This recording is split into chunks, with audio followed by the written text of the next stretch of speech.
Hello, welcome to The Doctor Within, where we believe that the doctor in here and here is better than any doctor out there. I'm Charlie Ray. I'm the owner of Nature's Outlet, and I founded a little company called Amplified Naturals. And with me tonight, I have Dr. Pat Kennedy of Kennedy Chiropractic. And I have John Rigdon, who is a guru in nutrition and a Thomas Jefferson lookalike at times. Thanks, Charlie. I thought I recognized him. Yeah, he's got the Jefferson thing going on tonight. Right, he's got he's got his little Liberty glass and everything. Man. Yep. Wow. History buff. Yep. So tonight we want to talk about the two brains that we have. Wait, two? Two brains. We have. You mean what brains. guys have? Two more than certain people, but most of us actually have two brains, not one. Okay. So do you have any idea what I'm talking about? No idea. That's usually the case. John? Yeah, I think so. I cheated. You cheated. Yeah, you look. All right, this is also a new thing on our show. I did what's called show prep. So this is an evolving show. It's a dynamic thing. Things are evolving as we go. So And you learn not to slam hard because the microphone. Right. Did we plug in the microphone, by the way? Testing. Our producer probably did. Yeah, we have a producer now, too. We do, so I know. This is exciting. He's a 9th grade genius. So anyway, a shout out to David Stickson, our new Wonderkind genius. Yeah. So, all right. So we have two brains. Okay. And what I'm talking about is the brain that lives here. Gosh, I thought you were going more south. Okay, just say this is some PG. people. This is a PG some show. people would argue that there is a third brain, Okay. and science might need to look into that a little more. Okay. The gut brain. But we're talking about a smarter brain than that. Yeah, that is smart. So the gut brain. Yeah. Okay. So we have this thing called the microbiome in our guts, and what that is basically referring to is the good bacteria, the good microorganisms, because actually it's not just bacteria. People think probiotics are just bacteria, but it actually refers to there is actually friendly, helpful fungus in our body too. Oh, there is fungus and viral material. Yeah, there is fungus among us. Yeah, most people don't know that. So the microbiome is an all-encompassing thing, and the show prep here is just I'm kind of fascinated with the topic, and I thought I would dig up some interesting trivia about the microbiome and about probiotics. So that's really what the show prep is. It's just kind of get things started with some interesting trivia. Didn't you say, or maybe it was you, that if we were to pass away and we were to take all the bacteria that's around our entire body, that you could still recognize that it's him? Yeah, you'd have a perfect imprint. That's how much bacteria that... It's like you're outnumbered 10-1, something like that. That's crazy. You're eating up all my show prep. I do all this work, and you're stealing it all. You did look at my notes, man. I didn't. Well, you're just smart. Yeah, I know. All right.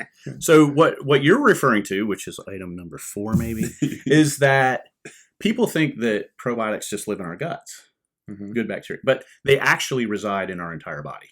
Really? Like all over the place. No, every organ, on our skin, inside our bodies, in and out, everywhere. On your eyeball. On your eyeball. Did you know there's like 1,200 species of bacteria that just live in your mouth on average? It's disgusting. It's amazing, yeah. And most of them do good things. All right, so a question. You know how a lot of medications are going to dermal patches because they work better skin-wise. Mm-hmm. You know, we're taking oral probiotics. Is there any type of a probiotic cream or anything that's on the market? Because it's, there are topical products for healing and for skin. There are also oral products to cleanse the mouth and reduce tooth decay and those kind of things. There's literally, you can take probiotic mints and different things like that. So there are. See, I think the dermal products they do that because your skin's actually good at keeping stuff out. So it kind of has a time release mechanism. So your skin's only letting so much of whatever that substance is in at any given time. So that's kind of that's why they do that with like birth control or like nicotine patches, things like that. Well, and a lot of times it's a direct pathway to the bloodstream. Yeah. And it's funny, like from the perspective of somebody making a drug, one of the things they want to do if they can is bypass the liver, because the liver's like, Right. whoa, Get what out of get here. that crap out of here. I And the know. liver's like, get it out of here. Right. And so transdermal is kind of a bypassing mechanism for that too. Right. But I'm just thinking, if we have so much of this bacteria on Mhm. our skin, wouldn't it be wise to put probiotics on our skin? I think the more important thing is to not use antibacterial soaps and lotions and things. Hand sanitizers?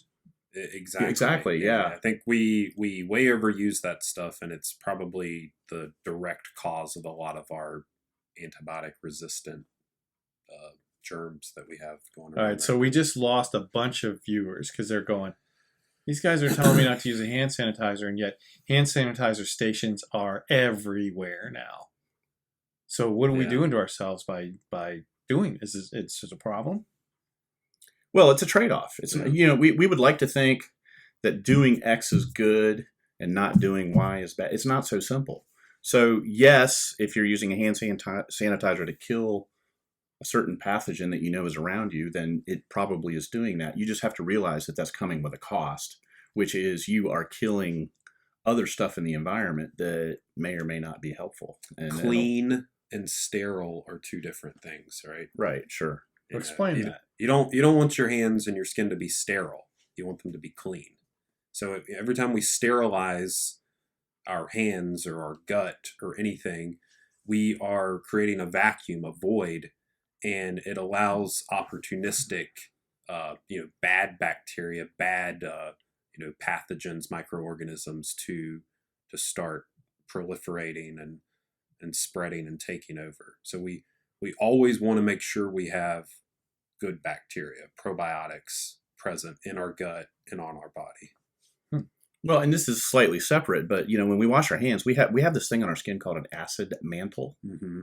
And it's basically something that our body does. Is our skin is typically slightly acidic, and the whole purpose of that is to kill pathogens and keep bad stuff from getting in. And when you're constantly scrubbing your skin, you're removing that acid mantle, and then you go you go a step further. If you're obsessing about it, you're literally you're ripping your skin, and you're creating opportunities for infection to get into your skin. And it's kind of ironic. You're literally creating an opportunity for what you're trying to avoid in the first place. So it's basic sanitation is smart. Washing your hands regularly is smart. But when you start getting obsessed and you start slathering yourself with sanitizer and becoming obsessive about it, then you're literally doing potentially more harm than good.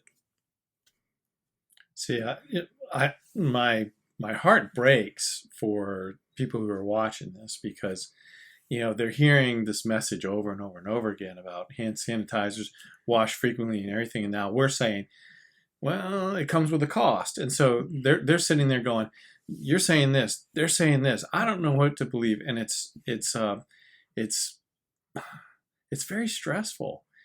I agree with you guys totally, 100%, but I feel bad for the audience because they're hearing these mixed messages. And you also got to take in consideration our culture in America. If this works, well, much more of this works even better. The American mantra is anything worth doing is worth overdoing. Yeah, overdo it. And I remember some of my older athletes now that they're in their 80s, when they were playing football, we're talking a long time ago, and their coaches used to give them salt tablets so that they would, hold on to their fluid while they're out there so they wouldn't dehydrate. To get their electrolytes, yeah. And so they would take a fluid pill before, a game, and, maybe one mid-game. Well, the athletes thought, well, if one's good. Yeah. So the athlete, they said, behind, what they were doing was, it was almost like, psst, hey man, I got some extra fluid pills, the salt. And so they were taking 4 or 5 of them at a time, and they were having problems, health problems, but they were thinking, this worked. Well, I want to have an advantage, so I'm going to take more of it. And, I find that with patients now, it's like they're constantly get the little squirt bottles of the hand sanitizers, put that on there, they're doing this, and then they get down on the table for treatment, then they get off the table, they're doing this, and that, they do the credit card, and then they do this, and it's like all day long they're doing that because, well, if it worked, if I do it all the time, it's even better. And it's what you guys are saying, that's not necessarily the case. Well, you guys know I'm the analogy guy, so I think you want to treat your body almost like a classic work of art, like a painting. You know, when they go in and restore paintings, you know, they gently, you know, remove the layer of dust and grime and stuff. They don't go in there with like Steel harsh, wool. chemical, scrubbing and like paint thinners and things like that to restore like a Da Vinci painting. And that's the way we need to treat our body when we're cleaning and, you know, using body washes and soaps and things like that. I mean, we don't want the harsh chemicals because it affects the masterpiece, which is the microbiome. I mean, it's a masterpiece. I like that. That's really good. Yes, I hadn't heard him say that before. That's pretty good. That is. I mean, people do need. I think it's the Jefferson hair. He's getting very artistic I and know. poetic. Jefferson would probably say something like that. Yeah, don't you it's think? very Jeffersonian. But I love that because people don't necessarily respect their bodies. They look in the mirror in the morning. They're like, I hate this. I hate I don't like my body. So they're not taking care of themselves like they are a masterpiece. And really, you know, when you think about all the miracles that your body does on a daily basis, like this you know, that you're getting ready to talk about, you know, we keep getting you distracted, but you know, it's amazing what goes on inside here. Yeah. You're not even aware of it. Sure. So yeah, getting into this biome thing in a little more detail. So what people don't realize is how much bacteria is there in our gut. So How much bacteria is in our well, gut? I'm glad you asked because I did research. Okay. So what is the largest organ in the body outside of the skin? What's your largest internal organ by weight? All right, I was going to say something, but this is not appropriate. I'm talking about on the average human. Okay. Why depends on how full of crap you are. The liver's pretty big. And that's the winning answer. The liver. So the liver on average weighs about 4 pounds, right? And do you know what is second? The brain. I would say the brain is actually third. Oh wow. It's going to have to be the microbiome. That is second. The microbiome outweighs the brain. They consider that an organ? It's been reclassified. That's cool. Yeah, I didn't know that. That's awesome. According to recent research. Yeah. And this was all on there was a probiotics.org website that I liked to quote because it was well documented and referenced. Like all of the facts were referenced. So that's why I chose that one to get my information. Yeah. So that was pretty interesting. The fact that it's both bacteria and fungi in down there, I didn't really think much about that. I mean, I knew it, but I didn't think much about it and about how it's commonly perceived to be just bacteria. Yeah. Aren't mushrooms fungi? They are. They are. You know, and mushrooms have a lot of health benefits. So when you said that, it's like, ooh, fungi. I don't like, you know, fungi, fungi.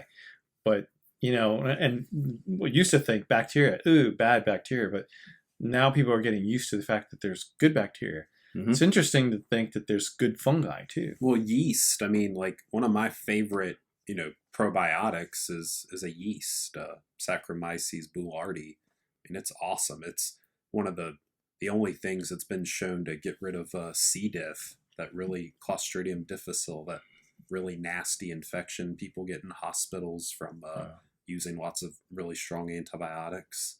So I mean it's a yeast. Is that bacteria like Italian? Because that sounds very Italian. What was that again? Saccharomyces boulardii. Boulardii. It's Boulard, I think. Wasn't he like Hungarian or something?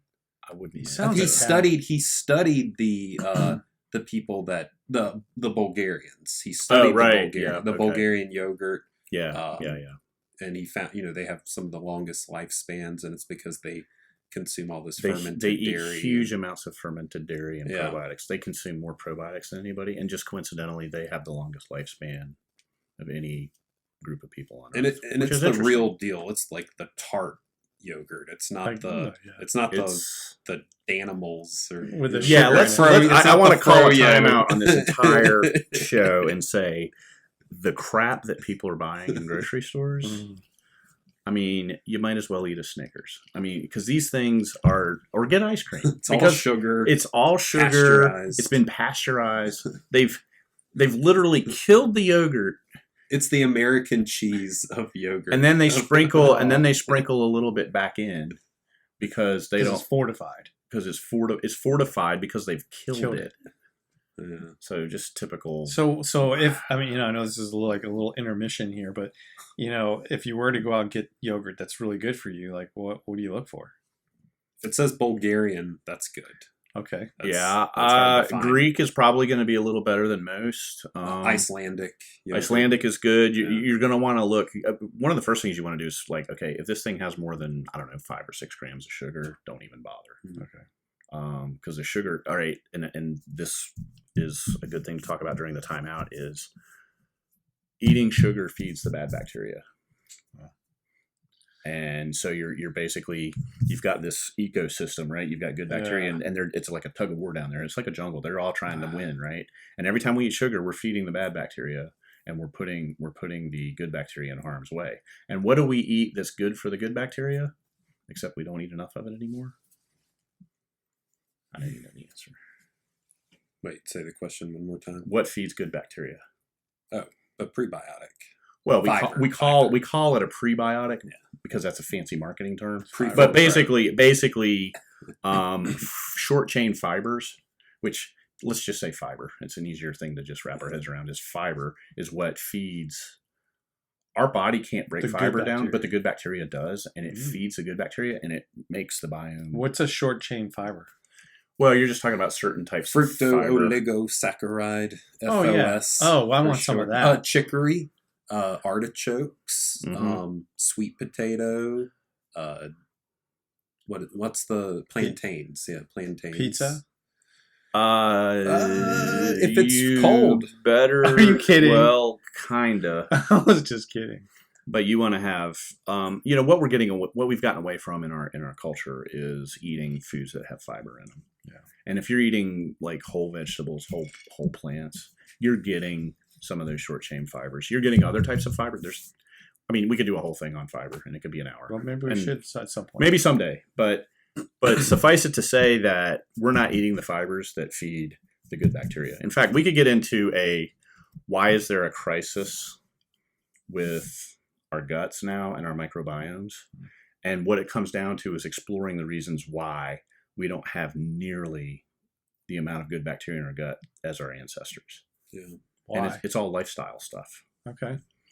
So do you have any thoughts on that? One, we just talked about sugar. Like, we eat tons of sugar now, and we don't eat fiber. So we're basically feeding the bad bacteria. Yeah, and what and you said, I just learned something because people are coming all the time and they're like, well, I get good bacteria because I'm eating yogurt. Mm-hmm. But you're saying that, yogurts that have more than 5 grams of sugar in it, you're not helping yourself. being detrimental because you're feeding the bad bacteria. Yeah. Even though you might be getting some good, but And you're feeding... you're wrecking your blood sugar and doing other harmful right. things to your health So, at the same time. So again, there they go. They're going, Yeah, oh my right. gosh, It's a good thinking I was doing intention. They something. think they're doing good, and I like that there's a good intention. It's just the execution matters. So I would say 3 main factors contributing to the poor health of the microbiome today. And that's, we touched on it, the over-sterilization. We're over-sterilizing. We're using antibiotics when we don't need to. What's in our water supply? Exactly. Yeah, I was going to chlorine, Killing fluoride. everything. So there was a good intention there, right? What's the intention behind putting chlorine in the water Make sure you supply? have safe water. Right. Yeah. That's good, right? So that's good, but what's the cost? That chlorine doesn't care whether it's good bacteria or bad bacteria. Yeah, it's going to kill it all. It's going to kill it all. And you can say, well, I drink bottled water, and I pay $18 a day for my fancy bottled water. What are you bathing yourself with? Right. I mean, you're vaporizing. You're breathing in the When you take a chlorine, shower the in hot chlorinated shower. water, that steam, you are literally inhaling it. It's like a vaporized You form. swimmers, Oh with my your chlorinated gosh. pools. I love the smell of chlorine because of all the years of swimming. I just go on a pool deck and I'm like, I'm home, yeah. but it was just reaping havoc on me. Right. No, but at the same time, the net benefit of what you were doing with your swimming far outweighs the fact that you were getting some chlorine exposure. Like, we can't be like, oh, well, that's a bad aspect of swimming, therefore I should never swim again. don't Because that's not how swim you in think about it. It's just be aware of what's going on, and there's things you can do. Take some probiotics. Take some probiotics. Fix your diet. There's the good news here is we're not really interested in talking about problems that are out there and just say, damn, we're just screwed. Like we want to, anytime What's we the raise solution? every time we raise these problems, we want to suggest that there are solutions. Oh, and right quick, my last two reasons. Oh, right. Yeah, go for it. So, sterilization, and then the fact that we're not eating the foods, the fermented foods, and then the third thing is we're not eating the foods to support the bacteria, the prebiotics, the fibers. So those three things, just to clear that up. I think that's the. When you say That's the prebiotic, reason. you're talking about stuff that actually sustains the good bacteria. Yeah, the food. So it's Food for a probiotic. the is fiber basically a that prebiotic. the food, the carbohydrates that we can't digest, we can't break down, they're able to. All right. Yep. So, and maybe it's useful to, well, gee, we're making a big deal out of probiotics. Like maybe we should talk a little bit about like, well, what are some of the things they do, right? Yeah. So this is a big list. In fact, in the research, there are over 100 known health benefits to taking probiotics. Now, I will say there's a caveat to that. A number of these identified benefits were done in a clinical setting with, in certain cases, large doses over a sustained period of time. However, a lot of them were relatively quick and, kind of easily noted. So anyway, so that sounds like a lot. So okay, so they're down there and they're living in this environment, right? They're trying to survive and thrive, and bad bacteria shows up and they don't like that. So they literally compete. So one of the first things that they do is they are crowding out pathogens. They want to be there and they don't want the pathogens to be there. So they're down there, and so there's a number of things that they do as a result. So they're down there, they're living in their environment. In the process of just metabolizing the food in our guts, they're literally breaking our food down. So they aid in the breakdown of food to make nutrients more available. Yeah. Well, when they eat those foods, they actually have a metabolism and they excrete waste. Well, those waste elements, from our perspective, are actually nutrients, super nutritious. The postbiotic. They're called that's referred to as a postbiotic, but that's basically just bacteria poop. Right. So it's like vitamins. They make vitamins. Like honey. They manufacture. So almost every B vitamin in the world is manufactured by your good bacteria. Vitamin A, vitamin C. The other thing they do is the vast majority of the vitamins that they don't literally manufacture, they're breaking down in the food to make more available. So all the minerals basically become more available for us for digestion and assimilation. So this is why in our stores, we actually rank a quality probiotic higher than a multivitamin in importance. All right. So I know you got your thunder here. I don't want to steal from you, but I say it to patients every day, and I'm glad you're talking about this because people come in and they say, what vitamins do I need to take? And they come in and they put down all these vitamins on the table. I'm like, oh my gosh. I said, well, you can take all those. Those are great, and you should. Would you rather take all of those or take a probiotic that makes all of those? Yeah. And they're like, I didn't know that. Yep. So you can create this, manufacturing thing inside your gut that actually makes the vitamins you need by having a healthy biome with probiotics in there. And so I'm glad you're mentioning that because it makes me feel like, my patients should say, that guy's smart. Makes us feel smart. Yeah. Man, we're on the same page. Yeah, this is good. This is good news. And it saves patients a lot of money. And that's why I send my patients to your stores. And hassle. Because they come in there and they're taking like 17. There was one patient that was taking 17 different bottles of really good stuff. And when they finished talking with you, they left with 3 things. And, it's like, yeah, you're a business. You want to make some money. I mean, I get that. But you could have sold them 17 other really good things and said, you need to upgrade on this. Instead, you gave them a good probiotic, which covered most of those things. Yeah. And empowered the person to be like, you know what? My body can take care of itself. My body has the ability to do this, and putting the right things in there, you don't have to take a million things. Well, I'll tell you, part of your health regimen is being able to have enough money to take a vacation and relax. Right. So that's why we don't get people to take 17 different supplements. Right. I mean, let's face it. Let's face it. When you sit down with John, he knows so much about nutrition, and I've been around him, and he gets me fired up, and I'm like, you could be ready to take 17 products, and he could probably sell them. But what's going to happen in a month? Right. You're not going to want to take 17 different things. You're not going to want to pay for 17 different things. And then so the long-term effect of that is you're going to feel a little bit bitter. You're going to be a little bit ticked off. You're going to be a little bit irritated. You're not going to be able to keep up with it. You're going to be a little bit broke. And you're going to give up. You're going to give up on nutrition. And we want to have a long-term relationship with everybody that we deal with. And the way to do that is to give them the best stuff we can, the most effective stuff we can, that's as easy and affordable as possible. So anyway, I'll turn the commercial off. But we take a long-term view, because honestly, that's a win-win place for everybody. So anyway, so back to these probiotics. So we're talking about they make vitamins, they help us process minerals. The other thing they do is, we talked about how they want to get the bad bacteria out of there. They secrete antibiotics. I know. Yeah. Isn't that cool? That is so cool. That is so wild to me. Like, literally, they secrete antibiotics. And then they also, somehow, because they're symbiotic, like we have just evolved with them over generations. Mm-hmm. They communicate with our cells directly. They talk to our cells. They have a conversation, and they actually work together, which is incredible to me. And so one of the things that's fascinating is there's the biggest nerve in the body. You're a physician, so what's the biggest nerve in the body? Biggest nerve? Nerve. Longest. The longest one? It goes from the right around the frontal cortex all the way down to your pinky toe. Yeah, and it is? I remember that Starts name. with a V. Oh, not the vagal nerve. Yeah. Yeah.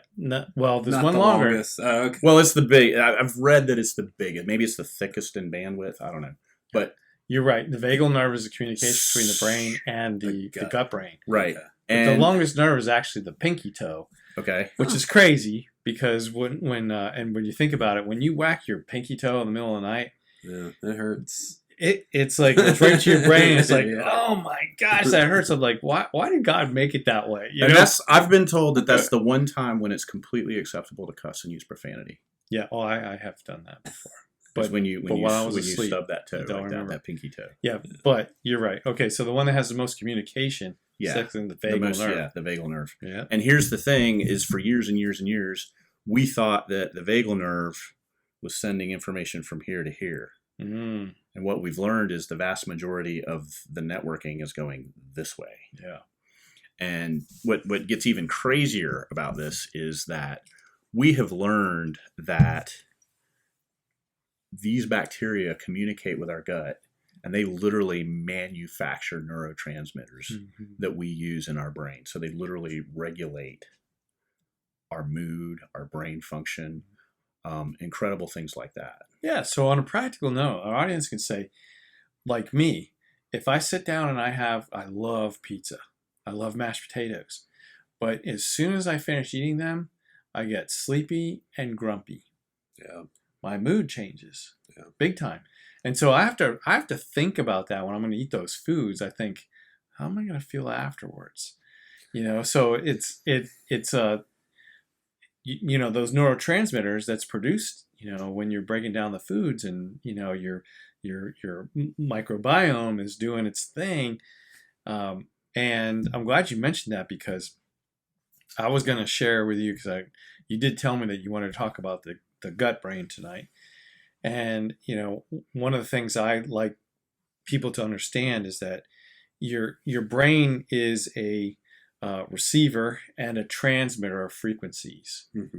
So it's, like a radio, it's sending out signals, but it's also receiving signals. And the gut brain is also doing the same thing. The gut brain, like we all know I have memories, right? But your gut brain has memories too. Sure. So you can have a smell and your gut brain has a memory. And so and also like, you ever been in a line somewhere and you just get this feeling that somebody's behind you? Because your brain and your gut brain are picking up frequencies because it's a receiver as well as a transmitter. Yeah. So you can get into a Like room, gut feeling. Yeah. a gut feeling I have a gut feeling that we just that ran we out of have to time. end the segment, and we're about to run out of battery time. So we're going to call this our two brains, This could be part 1. part 1. I like it. I thought of that myself. Man, I'm pretty excited about that. That was an interesting topic. I get 30 it. minutes went by. Yeah, that went fast. like 2 seconds. I mean, really fast. That's because there's too much information. Yeah. And people need to hear this stuff, and because they're going to get confused. They're going to be like, well, I'm hearing this from my doctor. Read this article. And then you guys are saying something different. So I really do think we need to do some more on this. Sure. We will. All right, well, let's do it. Okay, guys, so I think because we have such a deep topic, we need to make this into 2 segments. Mm-hmm. So Is this part 1? This is part 1 of the 2 brains. No, which there's going to be a prequel. This is part 2. Oh, so this could be the prequel, and then we're going to do part 1 next time. Yeah. Okay, yeah, that's do too- that. Let's that's do too that. confusing. Let's do that. My 2 brains can't keep up with it. Is this a pre-podcast? This is the or third brain. post-podcast? Yeah, the third brain is taking over, which means it's time to stop. Okay. So, all right. So I am Charlie, and this is the Doctor Within, because the doctor in here, and as we discussed tonight, the doctor in here is better than the doctors out there. Amen.